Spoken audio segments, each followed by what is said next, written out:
Okay, so look at this butterfly. Isn't that cool? Ooh, I love it. See how it's moving. This is You Move Me bundle. And I'm going to show you some tips on how to get this to come out just perfectly. All right, let's put, Brenda wants to keep playing with that one. So when you're doing your pocket, so we started with the pocket. Turn this one over here, Brenda. Yep. So this is the half of your pocket. And I always recommend folding your paper so you can kind of see where things are going to be placed first. And remember, you should always be folding your paper towards the side that you want to see on the outside to break the paper first, and then fold it the other way. So Brenda wants to see that, must be Calypso coral, I bet? I That would color, agree. yeah. So what she's going to do now is put a dryer sheet down, and we're using the magnetic platform. So we're going to put that dryer sheet down. It's going to help us cut through this vent piece. So she's going to layer that down. It's going to do two things. It's going to provide a beautiful shim to make it cut beautifully, and it's also going to hold those pieces we don't want. Perfect. So she's doing it for placement. Rough side of the framelit down. Okay. Looks good. Okay. You like my sparkly Big Shot plates? Found those at Crafters Direct, so yes, your eyes are not playing tricks on you. Yes, and that sounds horrible. It's right. Brenda's making faces. And you always want to come back. It sounds better the first time, but you'll see it's cutting these tiny little strips. So when she pulls off the framelit, so as you can see there, they're there, but look at what the dryer sheet helps it do. It's going to hold those pieces, very little cleanup, and it comes out perfectly. All right. Awesome. Good job, Brenda. But good tip, dryer sheets, learned that from Patty Bennett. We will continue on making our card. Okay, so now we have our pockets assembled. So we use this one. I love using the double-sided paper because you can see print on the inside when your card isn't in there. But once we got those vents in there, that's where we're going to make the action happen. So now Brenda is going to demonstrate how we stamp these. And so on the hummingbird, see these, I think, ugly stamps. This is what's going to make the action happen. So Brenda has inked up the main big hummingbird. So that's going to be full strength ink. And it's just going to be lines. And if you notice on her cardstock, she put a little pencil mark on there. That's where the bottom of that vent piece is. So she's just going to line up the tail as close to the bottom as you can. And her lines are going horizontal, very evenly horizontal with the paper. Because if you get the hummingbird, and Brenda, see it's going horizontal with the paper. Now if she would have taken this, I'm going to show you one thing here. If you position him and kind of tilt him this way or tilt him that way, you're not going to get the action. So you want to make sure he's going completely horizontal with your paper. Okay, so that's full strength, the biggest hummingbird full strength ink. Now she's going to take the smaller piece, which just doesn't have his beak, and it's more of the wing. Yep, now she's going to stamp off. So she's tap, tap, tap, and doing her ink on her scratch paper. She's going to line it up on top of the previously one, and she's using the eye of the hummingbird and the tail. So the eyeball goes right in the center of that one. And it's going to look weird, but she's looking like she got it. No pressure, Brenda. Pressure, pressure, pressure. Yep. So see how, and it looks a little odd, and it's supposed to, because if it doesn't get that 3D, you're not going to get any action with the hummingbird. So she can't stand it. She's going to put it in there. And watch him. Look at that. That is so cool. Action. Love it. Now we're going to finish our card, so we'll be back. All right, so we've now decorated. Oh, he's so cute.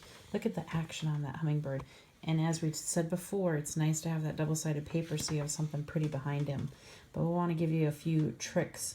So when you're doing this, if you place marks on the bottom and on the top, you'll notice that you'll have something to aim. And let me show you what happened when we didn't. So as you see, we had good placement with our hummingbird, but because we didn't have the top up there, the words, we got too high up with our tab, and we also didn't have a way to fix that. So what we suggest is stamp your do your marks there first, stamp your hummingbird or butterfly close to the bottom as you can, put your tab on top, and then the last thing we'll do for your greeting. So now you'll know where you can go down to with the mark with your pencil and put the tab on top. So let's put it all back together. And it's a cute project. And it does, I don't want to sugarcoat it, does take some time to get used to because the stamping does look a little odd, but it is so rewarding when you're done. There's also other pieces on this stamp set. We're going to show you here. Oh, okay. So the stamp set, as I said, comes with butterflies. You've got some good flutters. Let's see here. When you're around my heart flutters, that's a good one. You got little tiny butterflies up there. And then, oh, it's kind of hard to see there. Okay, so then you got your hummingbird. I'll go back down.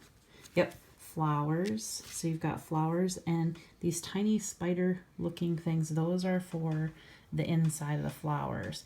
And I want to give you a little bit of hint when you are stamping your flowers. I'm going to take the big one off. You'll notice it looks like it's got too much rubber on the top. Right there, see that point? If you take notice when you do that, the pieces, the spidery looking pieces, this one, also has a tab too. So that's how you'll know to line those two up. So just know, like when I stamped mine, I stamped like this and knew my tab was going up. And then when I came back with this one, I just made sure my tab was going up and put it right in the middle of the flower.